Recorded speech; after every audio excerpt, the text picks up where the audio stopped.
अच्छा जी, फिर तो सही गाड़ी में बैठी हो। शताब्दी राजधानी सबको पीछे छोड़ देंगे, नहीं तो नाम बदल देंगे। जय बजरंगबली।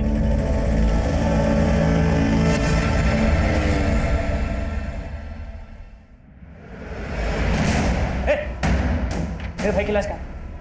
मेरे भाई की लाश कहाँ है? मेरे भाई की लाश। छोड़ो छोड़ो छोड़ो, क्या कर रहे हो? छोड़ो, क्या कर रहे हो? क्यों कर रहे हो? मुझे मेरे भाई की लाश चाहिए। तो भैया रहे नहीं, ऊपर से तुम लोग मुझे गलत लाश पकड़ा रहे हो। अरे इसे क्या देख रहे हो? यहाँ का इंचार्ज है, इसी ने सब कुछ किया होगा।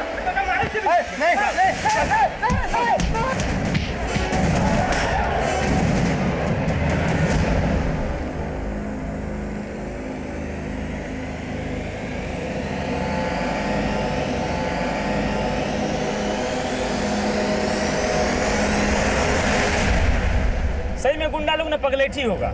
बताइए, इतनी सुंदर लड़की को मारना चाहता था। अरे जिस पे जान लुटाना चाहिए उसको मारना चाहता है। बताइए, धरती पे ऐसा पगलेट मिलेगा कहीं?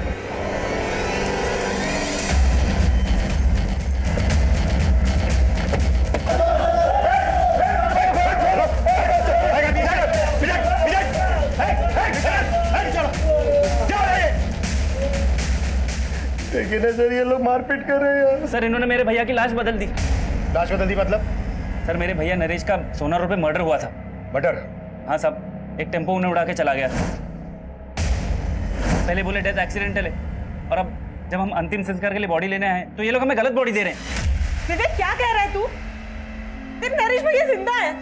आप कौन? सर, ये मेरी भाभी है, नरेश भैया की बीवी। और ये तो बोल रही है कि नरेश जिंदा है और तुम बोल रहे हो सर, इनकी दिमागी हालत ठीक नहीं है।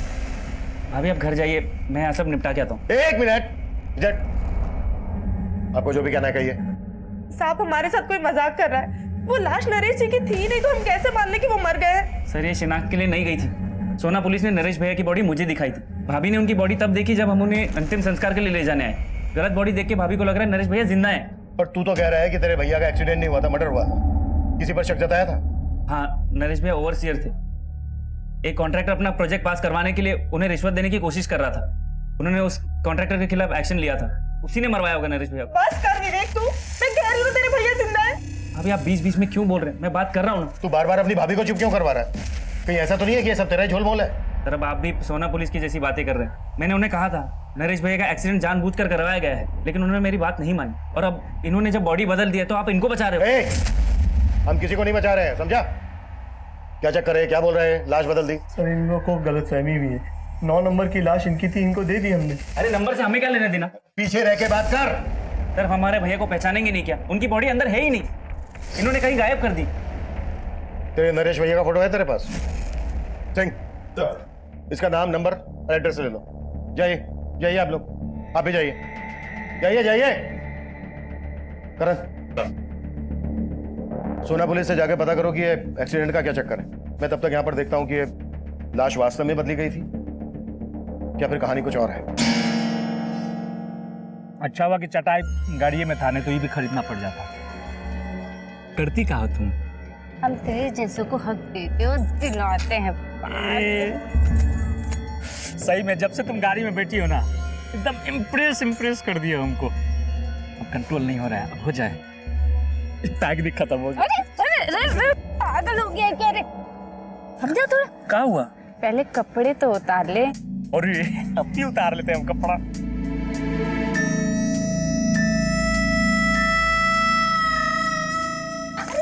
तो अब क्या हुआ? मुझे भी तो कपड़े उतारने दे। और ये तो जल्दी उतारो ना। जल्दी उतारो, जल्दी उतारो। अरे कपड़ा लेके कहाँ जा रही हो? ले आ साले, बहुत हक चाहिए था ना तुझे। अब देखी तुझे हक, कुत्ता कमीना कहीं का। मेरी इज्जत लूटना चाहता था तू, मेरी इज्जत। लूट का रहे थे हक तो तू भी दे रही थी ना, हम मांगने गए थे हक। अब आ बाहर कमीना तू। ले कमीना कुत्ता कहीं का साला। साला क्वार्टर पी के चली गई है।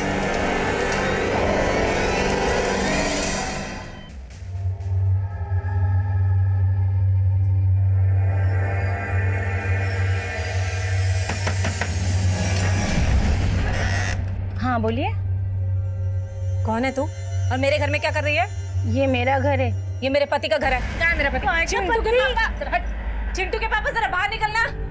चिंटू के पापा, चिंटू चिंटू के पापा, तेरा बाहर निकलना चाहिए। अरे कौन चिंटू के पापा? इधर कोई चिंटू के पापा नहीं रहता है। वही चिंटू के पापा जो तुझे यहाँ पे मेरी सौत बना के लाए। क्या है वो? बाहर निकालो उसे। क्या बकवास कर रही है? मैं बकवास कर रही हूँ? लगा ना तुझे धक्का? तुझे देखकर मुझे भी ऐसा ही धक्का लगा। क्या है चिंटू के पापा? बाहर निकाल मेरे पति को। अरे धक्का तो मैं तुझे दूंगी। चल निकल यहाँ से। निकालेगी ना तू, तुझे बाहर निकालेगी ना। तेरे पति को तो तूने संभाल लिया, ले उसके बच्चे को भी संभाल, समझी तू? अरे एक रुक, लेकर जा तेरे बच्चे को। हुआ क्या? वो तो आप बताएंगे। ये कह रही कि ये आपकी बीवी है और ये बच्चा आपका है। नहीं नहीं नहीं नहीं नहीं बहन जी, मैं इनकी बात नहीं कर रही थी। मैं तो अपने पति किशोर की बात कर रही थी। वो क्या है कि 6 महीने पहले मैं अपने पति के साथ यहाँ रहती थी। अब देखिए बहन जी, मुझे पता नहीं आप कौन से किशोर की बात कर रही हैं, लेकिन हम लोग यहाँ 3 महीने पहले किराए पर रहने के लिए आए हैं और हो सकता है आपके पति यहाँ पे हमसे पहले किराए पर रहते होंगे। मुझसे गलती हो गई, मुझे माफ कर दीजिए। चल चिंटू। सर मैंने सोना पुलिस से बात की थी। सोना पुलिस को जो लाश सोना रोड पे मिली थी वो इसकी थी। लाश का चेहरा बुरी तरह से कुचला हुआ है, देखकर पहचान करना मुश्किल है। और विवेक बोल रहा है कि उसने शिनाख्त की थी। सर सोना पुलिस ने वहां के लोगों से पूछताछ की तो सामने आया कि एक्सीडेंट नरेश का ही हुआ था और वो उन्हें एक्सीडेंट नहीं बल्कि सुसाइड लग रहा था। सुसाइड? हाँ सर, और वहां के कुछ लोगों ने भी विटनेस किया है कि नरेश ने खुद टेम्पो के आगे आकर अपनी जान दी थी।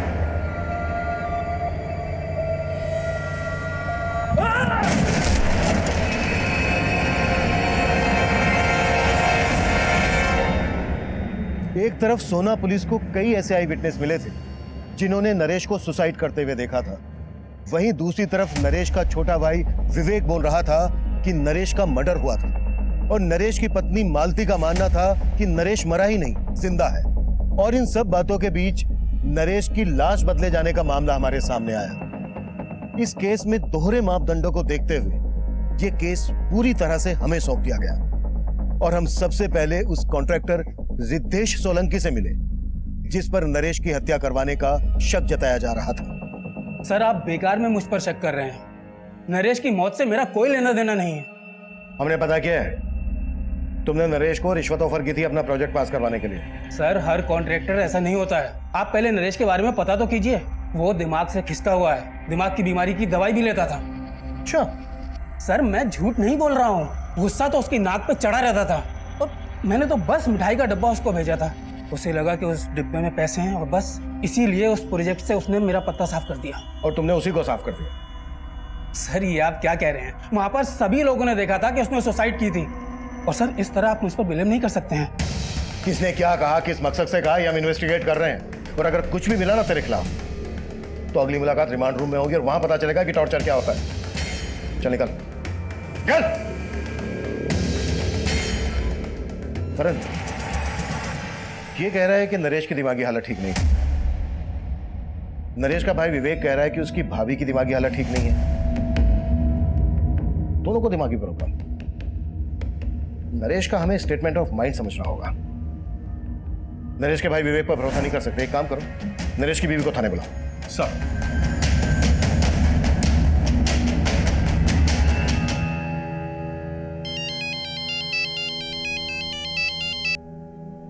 हाँ दिनेश बोलो। दी तुम अब तक गाँव नहीं आई वापस? नहीं दिनेश, जब तक किशोर जी का पता नहीं लग जाता हम गांव नहीं आएंगे वापस।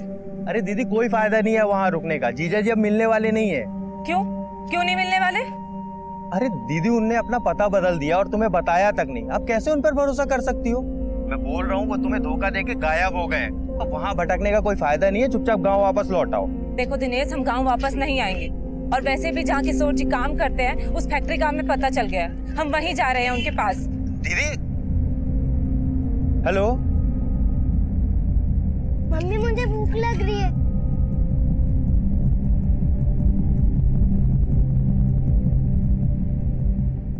ये देखो तुम्हारा पसंदीदा चाइनीज।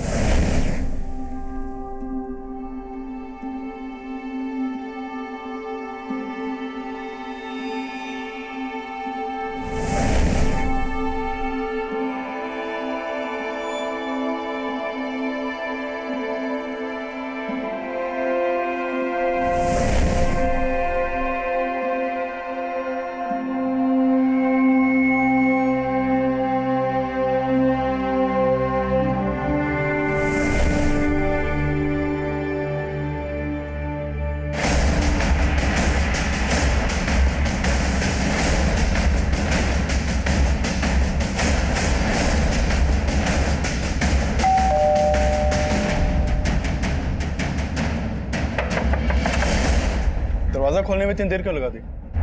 वो मैं कपड़े धो रहा था, लेकिन आप यहाँ? नरेश भाई की लाश मिली आपको? भाभी कहाँ है तुम्हारी? उन्हें थाने लेके चलना है, सर कुछ बात करना चाहते हैं। भाभी तो गाँव चली गई। गाँव चली गई? कब? आज सुबह। उनकी हालत बहुत बिगड़ती जा रही थी, इसीलिए उन्हें मायके भेज दिया। 2-4 दिन में आ जाएंगी। लेकिन आपने बताया नहीं, नरेश भैया की लाश मिली आपको? वो हम पता लगा रहे हैं, लेकिन जब भी तुम्हारी भाभी आ जाए उन्हें थाने लेके आ जाना।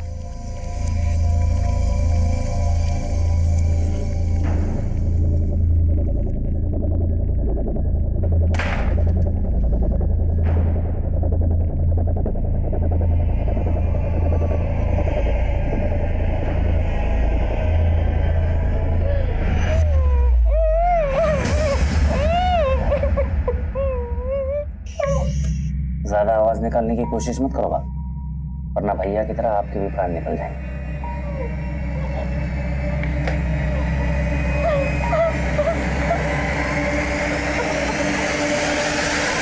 Excuse me sir. सर मैंने हॉस्पिटल के मॉर्ग का रिकॉर्ड स्टडी किया। सर उस रिकॉर्ड के मुताबिक वहां पर 9 लाशें थी, जिसमें से एक लाश नरेश की फैमिली को सौंप दी गई। सर उस दौरान उस लाश के अलावा कोई और लाश मॉर्ग रूम से बाहर गई नहीं। सर इसीलिए वो बोल रहे हैं कि नरेश की लाश किसी और लाश से बदल जाए। ऐसा हो ही नहीं सकता। हो सकता है उन्होंने लाश बदली और किसी वजह से छुपा रहे हैं। करें मॉर्ग रूम के एक आदमी की डिटेल निकाल। सर मे आई कम इन सर? कम प्रेम। सर एक औरत आपसे मिलना चाहती है, वो अपने पति की मिसिंग कंप्लेन लिखवाने आई है। बुलाओ। अब 6 महीने पहले मैं अपने पति किशोर के साथ पटेल नगर में रहती थी। उसके बाद मैं गांव चली गई। पिछले 1.5 महीने से मैं इनको फोन लगा रही हूँ, उनका फोन नहीं लग रहा है। उसके बाद मैं गांव से शहर आई और अपने घर गई तो पता चला कि उन्होंने बहुत समय पहले ही मकान खाली कर दिया है। तुम कह रही हो कि तुम्हारे पति किशोर का फोन 1.5 महीने से बंद था, वो तुम अब आई हो हमारे पास? अब मुझे लगा कि शायद उन्होंने अपना नंबर बदल लिया होगा। मैंने गांव से उनकी फैक्ट्री में भी फोन किया था, लेकिन कोई मुझे सही से जवाब ही नहीं दे रहा है। कहाँ काम करता था किशोर? अब बंसल नाम की फैक्ट्री है, वहाँ पे मजदूरी करते थे। गांव से शहर आने के बाद मैं उनकी फैक्ट्री में भी गई थी। वहाँ के चौकीदार ने बोला कि किशोर जी अब यहाँ नौकरी नहीं करते। उन्होंने 6 महीने पहले ही यहाँ से नौकरी छोड़ दी थी। लेकिन साहब मुझे ना शक हो रहा है उनकी फैक्ट्री वालों पे कि वो मुझसे कुछ छिपा रहे हैं, कुछ तो झूठ बोल रहे हैं वो मुझसे। तुम्हें ऐसा क्यों लग रहा है कि फैक्ट्री वाले झूठ बोल रहे हैं? क्योंकि साहब किशोर जी हर महीने गाँव में पैसे भिजवाते थे। अगर उन्होंने नौकरी छोड़ दी होती तो फिर पैसे कहाँ से भिजवा रहे थे वो? कितना पैसा भेजता था किशोर तुम्हें? 6,000 रुपये महीना। हो सकता है उसने कोई दूसरी नौकरी कर ली हो। किशोर तुम्हें लगातार पैसे भेज रहा था, तो फिर उसने तुम्हें अपना सही एड्रेस क्यों नहीं दिया? कहीं ऐसा तो नहीं है कि उसका किसी के साथ कोई चक्कर? नहीं नहीं साहब, किशोर जी ऐसे नहीं है, वो कोई गलत काम नहीं कर सकते हैं। तुम दोनों की शादी कब हुई थी? 7 साल पहले हुई थी और 1 साल पहले ही वो मुझे अपने साथ गांव से शहर लेके आए थे। तब मैं उनके साथ बहुत खुश थी। यहाँ पर मेरा बहुत ख्याल रखते थे वो, किसी चीज़ की कोई कमी नहीं आने दी उन्होंने। कब से ढूंढ रही हूँ, मुझे मिल ही नहीं रहे हैं।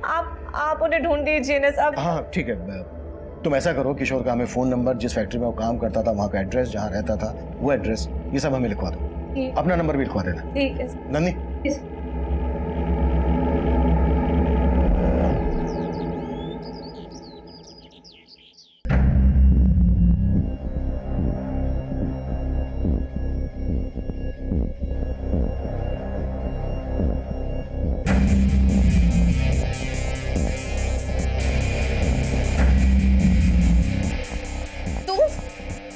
तू यहाँ क्या कर रही है? चल निकल यहाँ से। अरे कहाँ हुआ खुशबू? किशोर मचा रही हो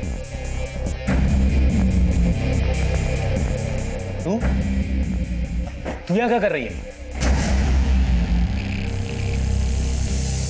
तुम क्या देख रहे हो? आरती उतारोगे क्या इसकी? निकालो बाहर इसे। ऐसे नहीं मारेगी, चल निकाल। छोड़ो छोड़ो, मुझे कहाँ लेके जा रहे हो तुम? मुझे तेरी जगह दिखाने। छोड़ो मुझे, छोड़ो। बोला ना चल।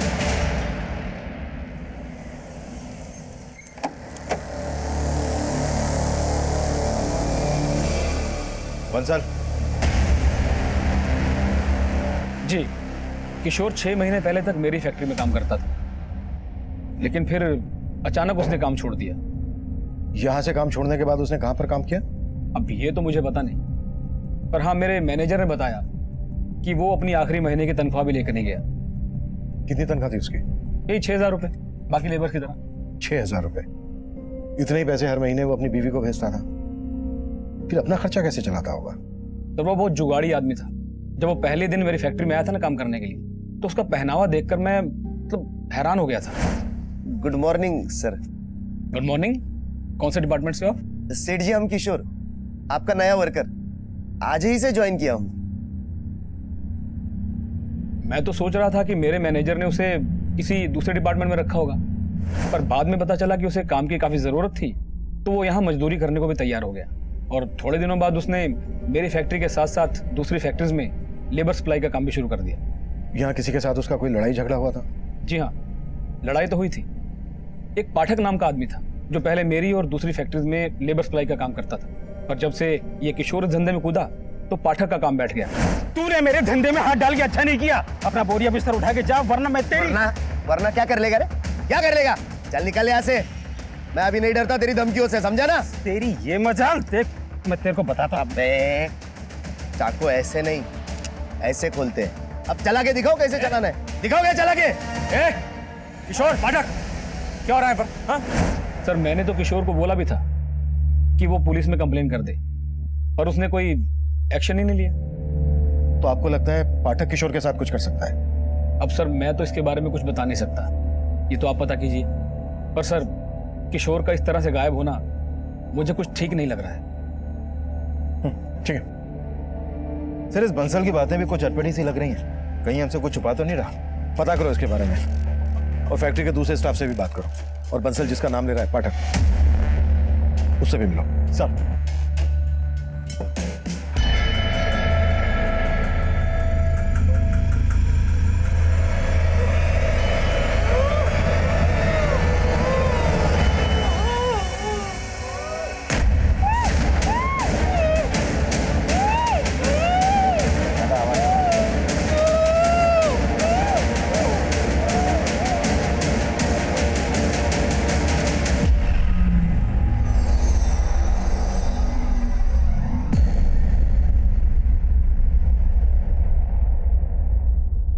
तू फालतू में जीजा जी के लिए आंसू बहा रही है। तू वहाँ गांव में तंगी में गुजारा कर रही थी और उन शहर में ऐश कर रहे थे। हम बोल रहे हैं धोखा दे रहे हैं वो तुम्हें, और तुम उन्हीं के लिए रोए जा रही हो। पुलिस स्टेशन से फोन है, लगता है किशोर जी के बारे में पता चल गया।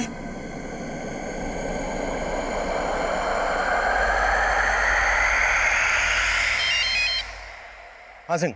सर, मैंने पाठक के बारे में पता किया। वाकई किशोर से उसका 36 का आंकड़ा था। उठा लाओ। सर, वो काफी दिन से गायब है। सर, गुरुग्राम रेलवे स्टेशन के पास उसकी एक दुकान है, लेकिन दुकान भी काफी दिन से बंद पड़ी है। किशोर फिलहाल कहाँ रह रहा था, कुछ पता चला? सर, उसका मोबाइल नंबर उसके पुराने एड्रेस पे रजिस्टर्ड है, लेकिन सर वो घर उसने 6 महीने पहले ही छोड़ दिया था। किशोर अपनी वाइफ को हर महीने पैसे ट्रांसफर करता था। उसके बैंक अकाउंट से उसका एड्रेस पता करो। Okay? Jain sir. Jain sir, मैंने किशोर की बीवी से बात की। वो पाठक क्या पाठक के काम से जुड़ी कोई भी बात नहीं जानती है। नरेश की बीवी आने वाली थी, कब आ रही है? हाँ सर, विवेक ने बोला तो था कि वो कल गांव से आने वाली है। और सर, इस मॉग इंचार्ज के बारे में भी कई बातें पता चली हैं। जैसे? उसके कॉल रिकॉर्ड में एक सस्पिशियस नंबर मिला है जो कई दिनों से बंद है। किसका नंबर है? सर, वो नंबर इस महेश नाम के लड़के का है। इसके घर में भी ताला लगा है। और सर, मैंने इस मॉग इंचार्ज के घर पे भी नजर रखवाई थी। सर, इसका लिविंग स्टैंडर्ड काफी हाई है। जितनी आमदनी नहीं है उससे ज्यादा तो खर्चे हैं इसके। मैंने भी नोटिस किया था, काफी महंगा स्मार्टफोन था उसके हाथ में। वो चेन सब पहने थे। एक मॉर्ग इंचार्ज के पास इतना पैसा, कुछ तो है जो ठीक नहीं है। करण, उठा लो और तोड़ो। सब बोलता हूँ सब बोलता हूँ साहब। दरअसल मैं लाश बेचने का धंधा करता हूँ साहब। जो लावारिस लाश मेरे मॉर्ग में आती है, जिनकी शिनाख्त नहीं होती, सरकार हमें उनके क्रियाक्रम करने के 5,000 रुपए देती है। वो पैसे मैं जेब में रख लेता हूँ और लाश बेच देता हूँ साहब। किनको बेचता वो लाश? प्राइवेट मेडिकल कॉलेजेस को साहब। वो रिसर्च करने के लिए लाश खरीद लेते हैं।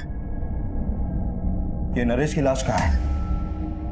वो गलती से मेडिकल कॉलेज चली गई, वहाँ दूसरी लाश जानी थी।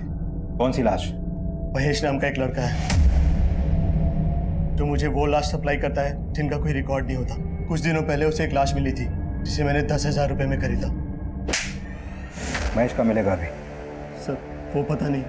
जब से उसे इन सब का पता चला है तब से वो गायब हो गया सब। हॉस्पिटल चल के वो लाश हमें दिखा अभी। और हाँ, उस मेडिकल कॉलेज का नाम क्या है?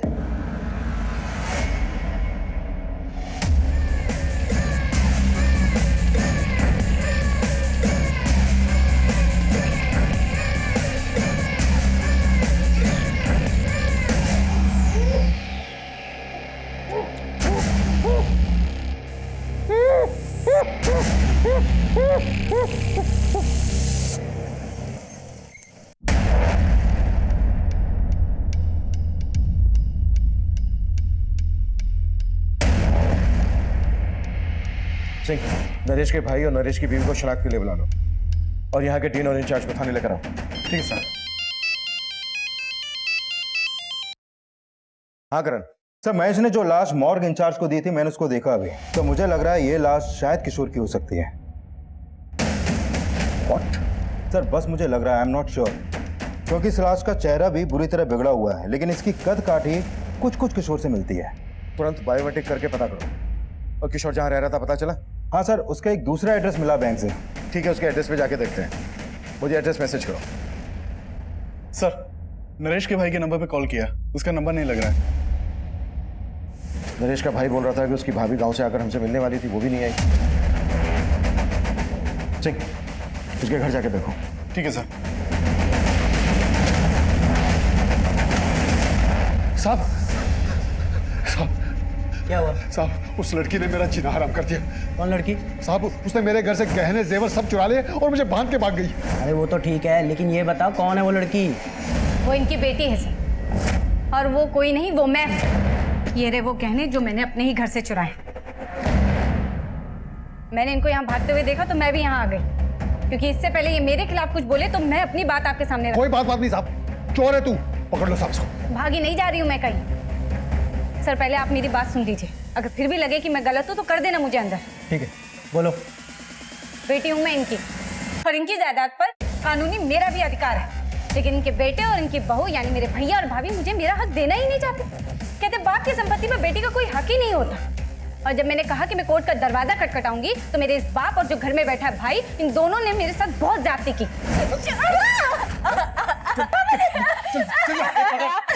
ये ना ऐसे नहीं मानेगी, रुक। कर देगी ना साइन, करेगी ना।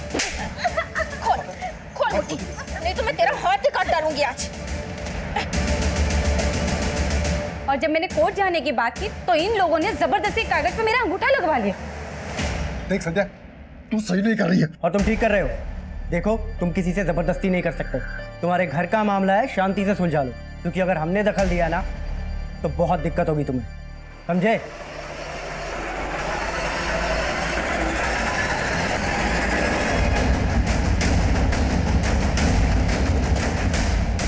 सर, यही किशोर का घर है, लेकिन पड़ोसियों से पता चला है कि कई दिनों से यहाँ पे ताला लगा है।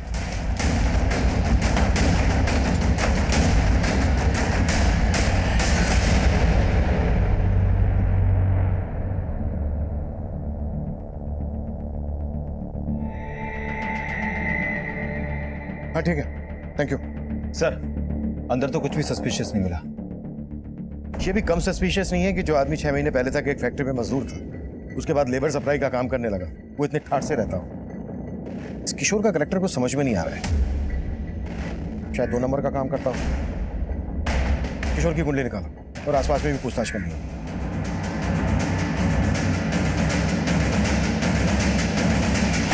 सर किशोर क्या करता था ये तो नहीं मालूम मुझे, लेकिन काफी धाकड़ आदमी था। लोग महंगी महंगी गाड़ियों से आते थे यहाँ। किशोर के साथ यहाँ कोई और भी रहता था? फिलहाल तो वो अकेला रहता है, लेकिन कुछ टाइम पहले उसकी बीबी भी यहीं रहती थी।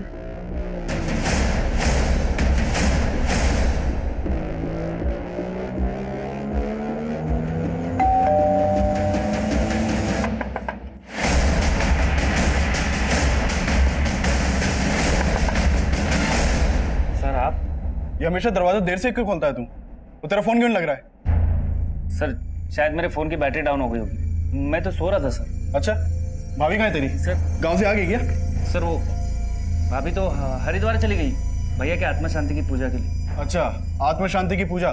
तेरी भाभी तो मान नहीं रही थी कि तेरे भैया मर चुके हैं, और अभी हरिद्वार पहुंच गई आत्मा शांति की पूजा कराने। सर चल चल देखने दे। बताइए ना अरे तो पीछे हट। सर, पूरा घर चेक करो। सर हुआ क्या? अरे तो देखने दे, हट पीछे। यार पीछे हट। सर कुछ नहीं है। हाँ चल चेक तो करने देना, चुप रह। साइड हो। सर कुछ नहीं है। साइड हो तो साइड हो, देखने देना।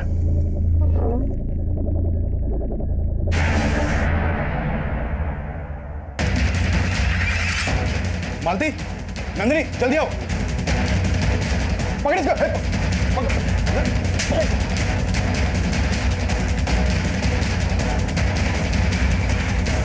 पकड़ो इसे, सिर्फ मेरे पति को मारा।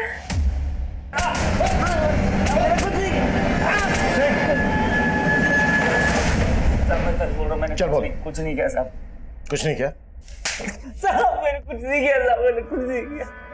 सिंह उल्टा लटकाओ इसको। साहब रुको साहब बता रहा हूँ, सच बता रहा हूँ साहब। चल बोल। अब मैंने सच्ची अपने नरेश भैया को नहीं मारा, लेकिन हाँ उनकी मौत के बाद उनकी जायदाद का लालच हो गया था मुझे। लेकिन मौज वालों ने गलत बॉडी दे दी। मैं तो वो लाश लेके भी चला देता, लेकिन भाभी बोलने लगी वो लाश नरेश भैया की नहीं है। लेकिन तूने अपनी भाभी को किस मकसद से बंधक बना के रखा था? अब भाभी पहले से ही पागल थी, और उस दिन के तमाशे के बाद मेरा दिमाग खराब हो गया था। मैंने सोचा उन्हें दवा दे के पूरा पागल कर दूं और खुद अकेले सारी संपत्ति का मालिक बन जाऊं। हो सकता है इसी मकसद के लिए तूने अपने भाई का एक्सीडेंट करवाया हो। नहीं साहब, इसमें मेरा कोई हाथ नहीं। मेरा यकीन कीजिए, मैंने अपने भैया को नहीं मारा।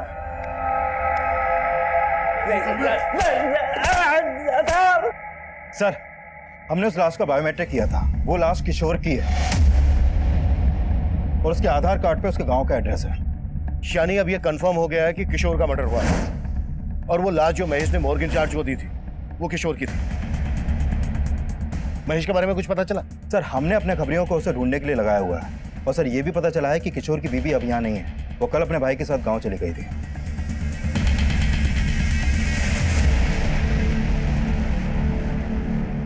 दीदी, खैर जो हुआ सो हुआ, भूल जाओ। हमको तो बस एक ही बात का डर है, अगर पुलिस वालों को उन बातों का पता लगा ना तो सिर्फ हम पर नहीं आप पर भी शक करेंगे। इसीलिए हम मना किए थे, मत जाओ पुलिस वालों के पास।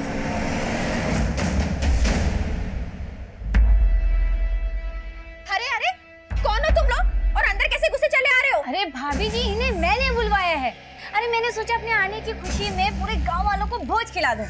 पागल हो गई हो क्या तुम? और तुम खड़े खड़े क्या देख रहे हो? निकालो इसे बाहर। अरे ये मुझे नहीं निकाल सकते। अगर इन्होंने मुझे निकाला ना तो तुम सब के सब जेल जाओगे। क्यों पापा जी? देख संध्या, तू चाहती क्या है? हिस्सा। चल दे दिया तुझे हिस्सा, मैं तुम्हें लिख के देता हूँ। पापा जी, अब मैं लिखे विखे पर भरोसा नहीं करूंगी। हाँ, एक काम करते हैं, ये घर आप सब रख लो, लेकिन इस घर की आधी कीमत यानी कि 20 लाख रुपए कैश मुझे दे दो। कर लेते हैं समझौता। 20 लाख?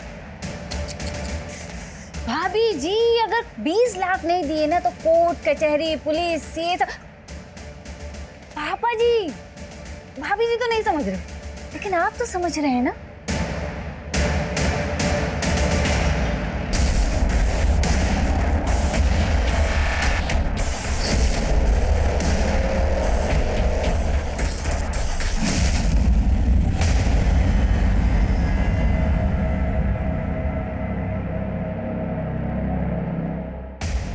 हमें तो पहले ही लग रहा था कि किशोर के साथ कुछ ऐसा ही हुआ होगा। तो तुम मान रही थी कि किशोर का मर्डर हुआ था? इसे जानती हो? कौन है ये? हमें शक है कि किशोर के मर्डर में इसका हाथ है, लेकिन किशोर को मरवाने में दिमाग किसी और का है। सर, किसकी बात कर रहे हैं आप? हमें यह भी पता चला है कि किशोर गुरुग्राम में एक आलीशान बंगले में रह रहा था अपनी बीवी के साथ। बीवी के साथ? सर,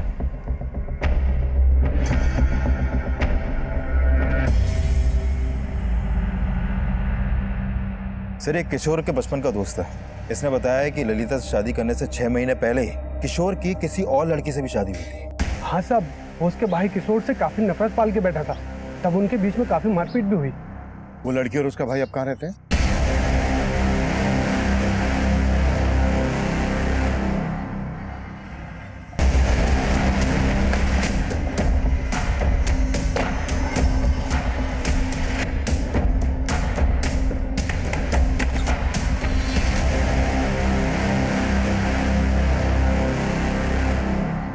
और दिए थे हम धमकी किशोर को।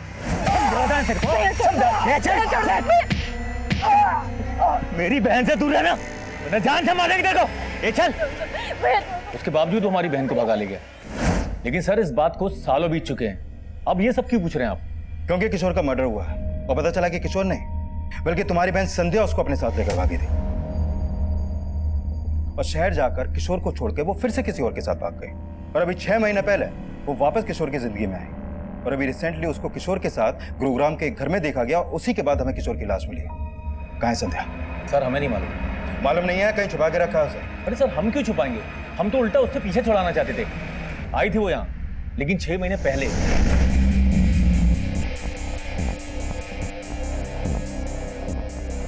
और आकर हमें ही चूना लगा गई। ये घर आप सब रख लो, लेकिन इस घर की आधी कीमत यानी कि 20 लाख रुपए कैश मुझे दे दो। ये लो। थैंक यू पापा जी। नाराज हो, कोई बात। भाभी आप मेरी नजर उतारने वाली थी ना? हाथ कीजिए, ये लो, मेरे नाम पे भोज खा लेना। संध्या यहाँ से कहाँ गई थी? जी सर हमें कुछ नहीं मालूम और हम मालूम भी नहीं करना चाहते वो कहाँ है। आपको उसके साथ जो करना है आप कीजिए।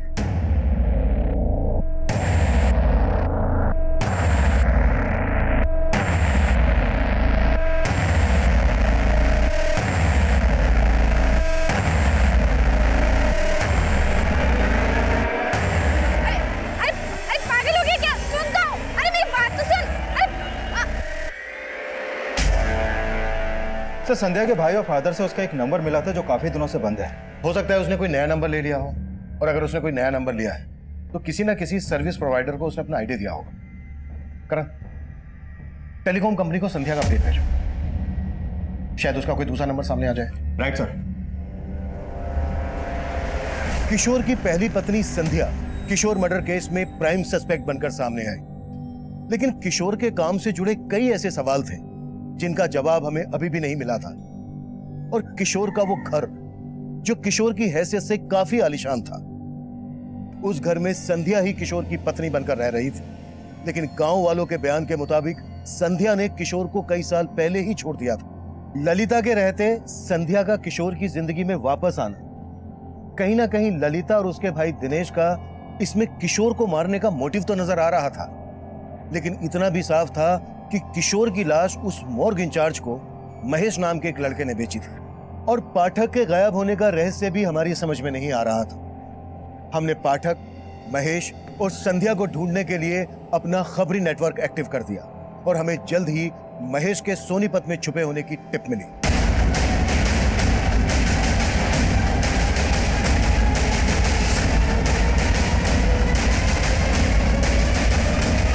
साहब मैंने कुछ नहीं किया साहब, साहब मैंने कुछ नहीं किया साहब। साहब मैंने किशोर को नहीं मारा, मैं जानता तक नहीं कि उस आदमी का नाम किशोर था।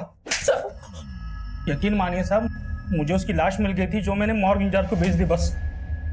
कहाँ मिली थी लाश? साहब करीब 20-25 दिन पहले एक टेम्पो वाले को लाश फेंकते हुए देखा था मैंने।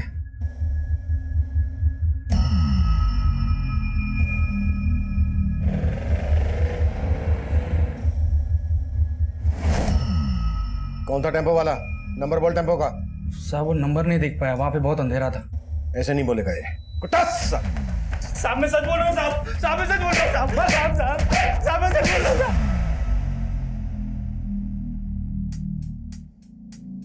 साले सब कमीने निकले। एक तो ये सच्चा मर्द निकला जिसने मुझे धोखा नहीं दिया। लेकिन तुम बहुत थी यार, साला बीच जंगल में नंगा करके भाग गई। लेकिन वापस आके तेरा घर भी तो बसाया।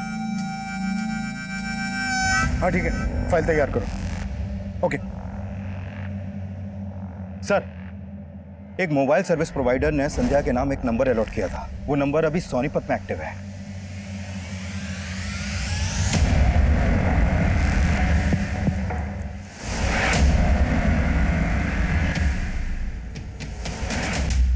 बच्चा देगी हमको। बोलना कितने बच्चे चाहिए तुझे? एक टेम्पो बाहर खड़ा है उसके लिए और एक दूसरा लोन पे लेने वाले हैं। बस 2, हम 2 हमारे 2। सॉरी यार, वो तो नहीं हो पाएगा क्योंकि अब पूरी जिंदगी जेल में गुजरने वाली है तुम्हारी। ये प्लान तो कैंसिल। आती रही। मैंने किशोर को प्यार के जाल में नहीं फंसाया सर, बल्कि सच तो यही कि मैं उससे बहुत प्यार करती थी, लेकिन उसके दिल में मेरे लिए प्यार नहीं। उसके लिए मैंने अपना घर छोड़ा, उससे भागकर शादी की, और उस कमीने ने मुझे कोठे पे बेच डाला। मुझे नहीं जाना, छोड़ किशोर, जिंदगी बर्बाद कर दी। छोड़ दो, मुझे नहीं जाना, मैं मुझे नहीं जाना। पूरे 7 साल नरक की जिंदगी जी है मैंने सर। फिर 6 महीने पहले मैं किसी तरह वहां से भाग निकली।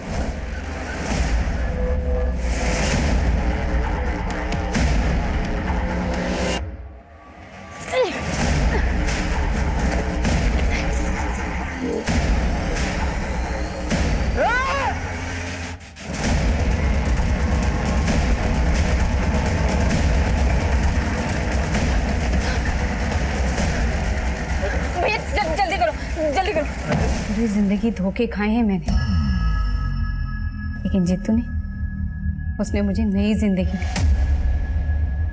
उन लोगों से भागकर सालों बाद मैं अपने घर लौटी थी, और मेरे घर वालों उन्हें जानवरों की तरह मुझे घर से निकाल दिया। लेकिन मैं भी उनसे अपना हक लेके ही मानी। लेकिन पिछले 6 महीने से तुम गुरुग्राम में किशोर के साथ उसके घर में रह रही थी, उसकी जिंदगी में फिर से एंट्री मारी, उसे बदला लेने के लिए उसे मार डाला। मैंने उसे नहीं मारा है सर। हाँ, मैंने उसकी जिंदगी में एंट्री ली, बदला भी लिया। उसने मुझे बेचा था, मैंने भी उस कमीने को 10 लाख में बेच डाला। बेच डाला? किसे बेच डाला? हाँ, मैं उससे बदला लेना चाहती थी, इसीलिए झूठ के सहारे मैंने उसकी जिंदगी में एंट्री मारी।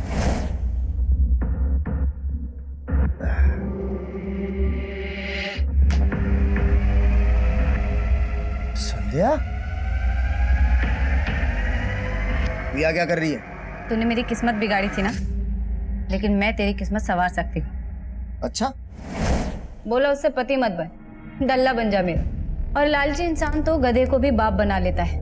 फिर उसने तो मुझे झूठी मलिका बना ली, अपने बाबू लोगों को खुश करने के लिए मेरे साथ सुलाने लगा। लेकिन किशोर को किसे बेचा तुमने, ये बोलो। उसके बॉस बंसल को।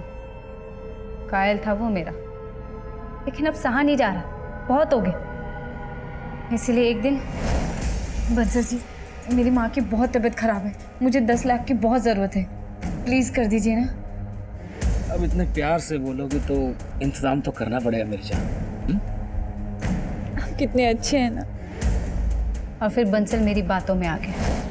बड़ी आसानी से उसने 10 लाख रुपए मुझे दे दिए, और फिर मैंने अपना रंग बदल दिया। संध्या, कहाँ है तू? तू मेरा फोन क्यों नहीं उठा रही? संध्या, तुझे पता है ना, तेरे बिना मेरा। आपको आपकी तन्हाई मुबारक हो बंसल साहब, अब मैं नहीं आऊंगी। मतलब तू मेरा 10 लाख रुपए लेके चंपत हो गई? अरे 10 के बदले किशोर भी तो दिया है, उसे रख लो। संध्या, संध्या मेरी बात सुन।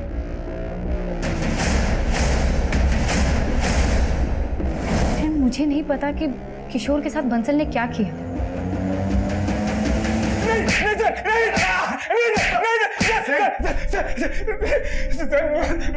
मैंने किशोर को नहीं मारा सर। अच्छा?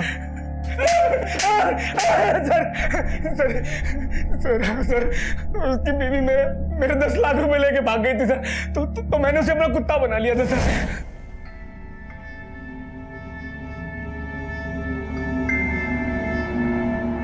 पर एक दिन उसने भागने की कोशिश की सर।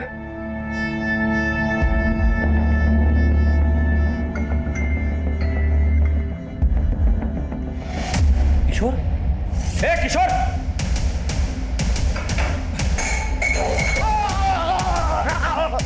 साहब, नहीं साहब, कहाँ जाएगा? पड़ा रहा रात पर ही पर।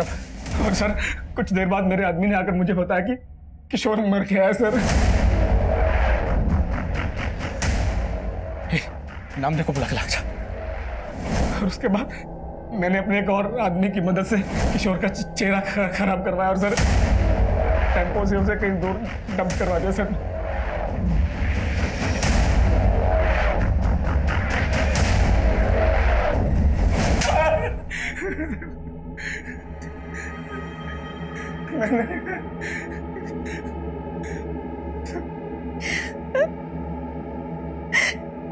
किशोर जी, मेरे साथ भी यही सब करते थे।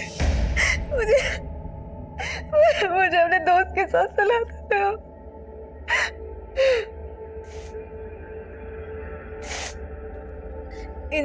इन सब चीजों से थक कर मैं शहर से गांव भाग गई थी। ये बात तुमने हमें पहले क्यों नहीं बताई? मैं आपको बताना चाहती थी, फिर मैंने सोचा कि एक बार मुझे किशोर जी का पता चल जाए कि वो गायब कहाँ है। किशोर के चरित्र से जुड़ी बातें जो हमारे सामने आई, उस लिहाज से वो कभी भी किसी की भी नफरत का शिकार बन सकता था।